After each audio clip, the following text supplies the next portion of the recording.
السلام علیکم۔ ایک سوال ہے کہ ہم کون ہیں؟ اس پورے جسم میں ہم کہاں ہیں؟ کیا ہم روح ہیں؟ کیا ہم جسم ہیں؟ ہماری شخصیت کہاں رہتی ہے؟ اور نفس کیا ہے؟ چونکہ یہ طویل غور و فکر کا معاملہ ہے، اس لیے اس کو 4 حصوں میں پیش کیا جا رہا ہے۔ تیسرے حصے میں نفس پہ بات کی گئی ہے۔ نفس کے اندر نفسانی خواہشات بھی اٹھتی ہیں، اور غلط کام کرنے پہ نفس ملامت بھی کرتا ہے، اور نفس جو ہے وہ اطمینان اور سکون بھی حاصل کرنا چاہتا ہے۔ تو پھر دیکھتے ہیں کہ اطمینان کس طرح سے حاصل ہو سکتا ہے۔ تو جیسے جیسے انسان سویلائزڈ ہوا اور سویلائزیشنز قائم ہوئی، اور زیادہ تر جو سب سے پرانی سویلائزیشنز ہیں وہ مشرق وسطیٰ میں ہی ہیں، جو عراق اور جو دجلہ فرات کی وادی ہے، اور جزیرہ نما عرب کا جو علاقہ ہے، وہی سب سے پہلے وہاں پہ انسان مہذب ہو کے آباد ہونا شروع ہوا تھا، اور وہیں سے تہذیب جو ہے باقی دنیا میں پھیلی ہے۔ دین کا معاملہ بھی وہیں سے وہ پھیلا۔ جن کو ذمہ داری دی تو ان سے عہد لیا ان کے نفسوں کے اوپر، نفس کے اوپر گواہ بنانے کا مطلب کیا ہے، یہ نفس کیا چیز ہے۔ تو اب نفس کو سمجھنے کے لیے پھر قرآن میں دیکھیں کہ نفس کی اور کیا، نفس کے بارے میں کیا بیان ہوتا ہے۔ سورہ زمر جو ہے 45 سورت ہے، اور اس کی آیت 42 ہے۔ اللہ یتوفی الانفس حین موتها، اس کو ترجمہ کرتے ہیں کہ اللہ تعالیٰ روح قبض کر لیتا ہے موت کے وقت، لیکن یہاں نہ لفظ روح لکھا ہے نہ قبض لکھا ہے۔ یہاں لفظ لکھا ہے، اس کا اگر ترجمہ ہم عربی سے کریں حرف بحرف، تو اس کا ترجمہ یوں بنتا ہے کہ اللہ وفات دیتا ہے نفس کو اس کی موت کے وقت۔ تو یعنی وفات اور موت عموماً ہم ایک ہی چیز سمجھتے ہیں، وفات کا مطلب موت ہے، موت کا مطلب وفات ہے، لیکن یہاں پہ دونوں الفاظ استعمال ہوئے ہیں ایک ہی آیت کے اندر، اور اس میں فرق واضح کیا گیا ہے کہ وفات کا کیا مطلب ہے اور موت کا کیا مطلب ہے، اور اس سے ہمیں نفس کو سمجھنے میں مدد ملے گی۔ تو آگے دیکھتے ہیں کہ کیا بیان ہے۔ اللہ یتوفی الانفس حین موتها والتی لم تمت فی منامها، تو اللہ وفات دیتا ہے نفس کو اس کی موت کے وقت، اور جس کی موت کا وقت نہیں ہوا اس کو اس کی نیند کے وقت۔ تو وفات جو ہے وہ جب آپ نیند میں چلے گئے وہ بھی آپ کی وفات ہے، اور جب آپ مر گئے وہ بھی آپ کی وفات ہے۔ فَيُمْسِكُ الَّتِي قَضَى عَلَيْهَا الْمَوْتَ وَيُرْسِلُ الْأُخْرَى إِلَى أَجَلٍ مُّسَمًّى، تو پھر جن کا وقت ہو گیا ہے ان کو روک لیتا ہے، اور جن کا وقت نہیں ہوا ان کو بھیج دیتا ہے ایک مقررہ وقت تک۔ اِنَّ فِي ذَلِكَ لَآيَاتٍ لِقَوْمٍ يَتَفَكَّرُونَ، بے شک اس میں آیات ہیں، یعنی نشانیاں ہیں اس قوم کے لیے جو تفکر کرتی ہو، غور و فکر کرتی ہو۔ تو آپ غور و فکر کریں اس کے اوپر، تو اس پہ جو غور و فکر کریں تو آپ سوچیں کہ سوتے میں آپ کے ساتھ کیا ہوتا ہے پھر۔ تو جب ہم سوتے ہیں، یعنی یہ ایک سوچنے والی بات ہے کہ سونے کو بھی موت سے تشبیہ دی گئی ہے، وفات وفات کا ہے اس کو۔ تو جب ہم سو جاتے ہیں تو ہمیں تو کوئی خبر ہی نہیں رہتی کہ ہم کہاں ہیں، اور شعور تو چلا گیا ہے، آپ تو نیند میں چلے گئے، اور خواب آ رہا ہے یا نہیں آ رہا ہے جو بھی ہے، لیکن دنیا سے آپ کا رشتہ منقطع ہو گیا ہے۔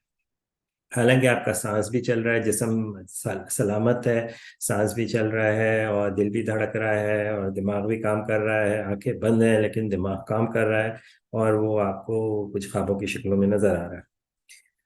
اور اگر کوئی نیند میں کوئی تکلیف ہو، درد ہو فلانا، اس کے بھی احساسات آپ کو ہوں گے، اور اگر کوئی آپ کو تکلیف دے کے اٹھائے تو آپ اٹھ بھی جائیں، اگر موت کا ٹائم نہیں ہوا تو، اور اگر موت آ گئی نیند کی حالت میں تو پھر تو آپ واپس نہیں آ رہے، اور جسم جو ہے وہ سانس وانس بند ہو گئی اس کی، اور پھر جناب لوائقین نے آ کے آپ کو مرحوم و مغفور ڈکلیئر کر کے آپ کی کفن دفن کا انتظام کر دیا، اور جسم جو ہے وہ مٹی میں مل گیا۔ تو اور جو آپ کی خواب کی جو نیند کی حالت تھی اس میں آپ چلے گئے، اب آپ کو تو پتہ نہیں پیچھے کیا ہوا، اور وہاں سے چونکہ آپ جاگیں گے نہیں تو آپ بتا بھی نہیں سکتے آ کے کہ مرنے کے بعد ہوا کیا۔ تو اب یہ اس میں سوچنے والی باتیں یہ ہیں کہ پھر اس کو، تو نفس کو وفات دی، تو نفس جو ہے وہ پھر شعور کا نام ہے، یعنی جب آپ نیند میں چلے گئے تو آپ کون ہیں وہ اس کا شعور آپ کا جا چکا ہے، اور جب آپ نیند سے بیدار ہوتے ہیں تو ایک لمحے کے لیے کبھی آپ نے سوچا کہ ایسا لگتا ہے کہ یادداشت ہی چلی گئی ہے، اگر بہت اچھی نیند سے آپ سوئے ہوئے ہوں اور بہت تھکن ہو گئی ہو، بہت زیادہ کام کیا ہے اور تھک کے سو گئے، اور اس کے بعد آنکھ کھلی تو ایک لمحے کے لیے آپ کو یہی نہیں پتا ہوتا کہ آپ ہیں کہاں، کہ میں کہاں ہوں۔ آپ دیکھ رہے ہیں در و دیوار کو دیکھتے ہیں اور کچھ یاد نہیں رہتا، اور پھر تھوڑی دیر بعد یادداشت واپس آتی ہے کہ ہاں میں کام کر کے سویا تھا، اور وہ ساری یادداشتیں آ جاتی ہیں، اور آپ اپنے آپ کو شناخت کر لیتے ہیں کہ میں کون ہوں، اور پھر آپ اپنے دن بھر کے کاموں میں لگ جاتے ہیں اور بھول جاتے ہیں یہ کہ ہوا کیا تھا۔ نفس جو ہے وہ ہے جو انسان کا جو یہ سارا پیچیدہ جسم ہے، جس کے اندر جس میں ہم نے کہا کہ یہ میرے ہاتھ ہیں، یہ میری انگلیاں ہیں، یہ میرا منہ ہے اور ہونٹ ہے اور سر ہے، اس کے اندر دماغ ہے، یہ دل ہے، ادھر پھیپڑے ہیں، تو یہ سب تو چیزیں آپ کی ہیں، لیکن آپ اس کو الگ، اپنے سے الگ آئیڈینٹیفائی کر رہے ہیں۔ تو پھر اس سارے کے اندر میں خود کون ہوں، ہم کون ہیں اس کے اندر؟ ہم، چونکہ ہم جانتے ہیں کہ ہم کون ہیں، اس وجہ سے ہم ہیں، اور ہم اپنے آپ کو شناخت کرا سکتے ہیں کیونکہ ہم ہیں، اس بات کا ہمیں ادراک ہے، ہمیں شعور ہے۔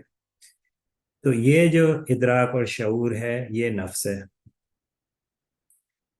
اور پھر اب آگے دیکھتے ہیں کہ پھر نفس کے بارے میں اور کیا بیان ہوا ہے قرآن میں، اور اس کی کوئی اور قسمیں بیان ہوئی ہیں۔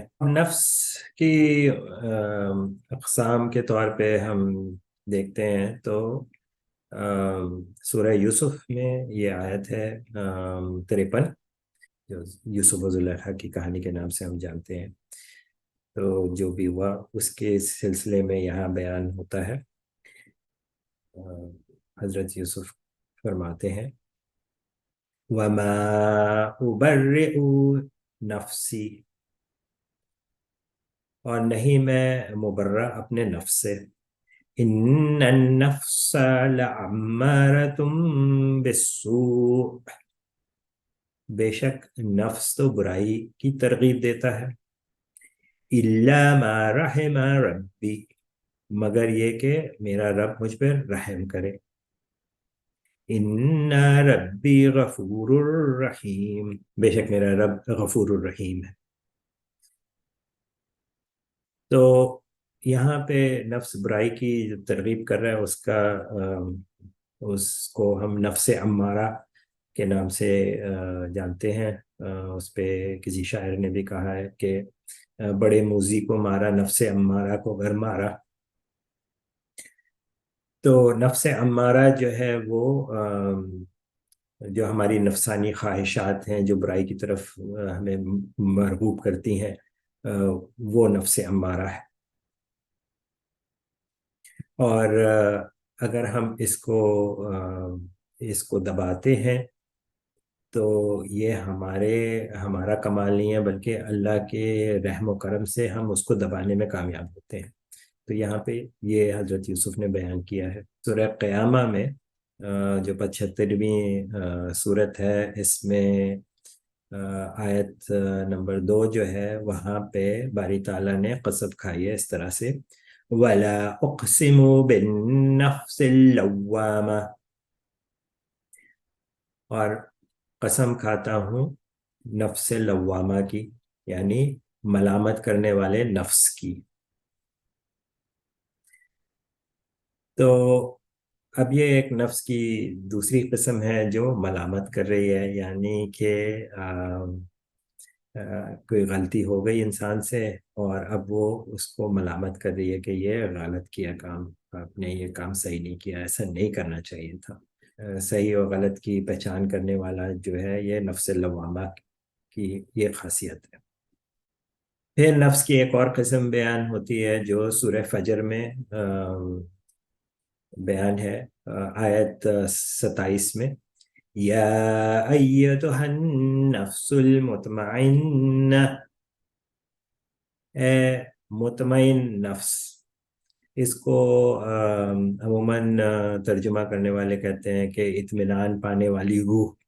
تو روح کا لفظ قرآن میں روح ہے، اور نفس کا لفظ نفس ہے۔ یہاں پہ نفس المطمئنہ لکھا ہے، یعنی مطمئن نفس۔ تو اس کو اللہ تعالیٰ خطاب کر رہے ہیں، مخاطب کر رہے ہیں، اور فرماتے ہیں، ارجعی الی ربک راضیۃ مرضیہ، رجوع کرو اپنے رب کی طرف، یعنی تو بھی راضی ہو گیا اور رب بھی راضی ہو گیا۔ فادخلی فی عبادی، اور میرے میرے بندوں میں شامل ہو جا۔ وادخلی جنتی، اور جنت میں داخل ہو جا۔ نفس المطمئنہ سے کہا ہے میری طرف رجوع کر، میں تجھ سے راضی، تو مجھ سے راضی، اور میرے بندوں میں شامل ہو جا، اور جنت میں اور میری جنت میں داخل ہو جا۔ تو یہ جو 3 نفس کی اقسام بیان کی گئی ہیں، اس کے علاوہ ایک نفس واحدہ کا بھی ذکر ہے، جس سے پیدائش تخلیق کی گئی ہے۔ تو اس پہ انشاءاللہ پھر کسی وقت بات کریں گے، جب ہم آدم علیہ السلام کی پیدائش اور تخلیق کے اوپر کبھی بات کریں گے، تو اس وقت نفس واحدہ کے اوپر بھی بات کریں گے۔ یہاں پہ جو نفس کا ذکر جہاں تک ملتا ہے ہمیں، تو نفس وہ شعور ہے، انفرادی طور پہ وہ شعور ہے جو ہم ہیں، اور ہمیں پتہ ہے کہ ہم ہیں، اس لیے ہم ہیں۔ نفس کے اندر جو خیالات اٹھ رہے ہیں، تو وہ اچھے خیالات بھی ہیں، برے خیالات بھی ہیں۔ پھر اس کے اندر جو سوچنے سمجھنے کی صلاحیت ہے، اچھائی اور برائی میں تمیز کرنے کا جو ہے، تو ایک طرف نفس امارہ ہے جو کہ برائی کی ترغیب دے رہا ہے، جو نفسانی خواہشات ہیں، اور نفس لوامہ جو ہے وہ اس کو ملامت کرے گا کہ یہ کام صحیح نہیں ہو رہا۔ تو جو آپ کے دماغ میں ایسا کبھی محسوس ہوگا آپ کو کہ ایک طرف ایسی آواز آ رہی ہے کہ یہ کام کر لو، دوسری طرف کہہ رہا ہے آواز، نہیں نہیں یہ نہیں ہے، یہ غلط ہے، یا یہ کر چکنے کے بعد وہ آپ کو ملامت کی آوازیں آ رہی ہیں آپ کے دماغ میں کہ یہ ایسا نہیں کرنا چاہیے تھا فلانا۔ تو وہ آپ کا نفس لوامہ ہے۔ اور جب آپ نے ان سب کے اوپر قابو پا لیا اور صحیح راستہ چن لیا، آپ کو اطمینان ہو گیا، تو وہاں آپ کو اطمینان اور سکون آ گیا، اور آپ نے وہ اطمینان والی سٹیج پا لی جہاں نفس المطمئنہ ہو گیا۔ تو نفس المطمئنہ جب ہو گیا تو تب آپ جنت میں جانے کے لیے تیار ہو گئے۔ یہ ساری زندگی یہ نفسیاتی کشمکش چل رہی ہے آپ کے اندر، اور آپ نے اس میں سے اپنے آپ کو نکال کے صحیح راستے پہ لے جانا ہے، جہاں پہ آپ کو سکون اور اطمینان ہو، جب آپ کا دن ختم ہو اور آپ نیند کرنے جائیں تو آپ مطمئن ہو کے سوئیں، اور آپ کے دماغ میں، دل میں یہ خیال ہو کہ آج میں نے کوئی اچھا کام کیا ہے، اور میں اس بات کے لیے تیار ہوں کہ اگر بلاوا آ گیا تو میں چلا جاؤں۔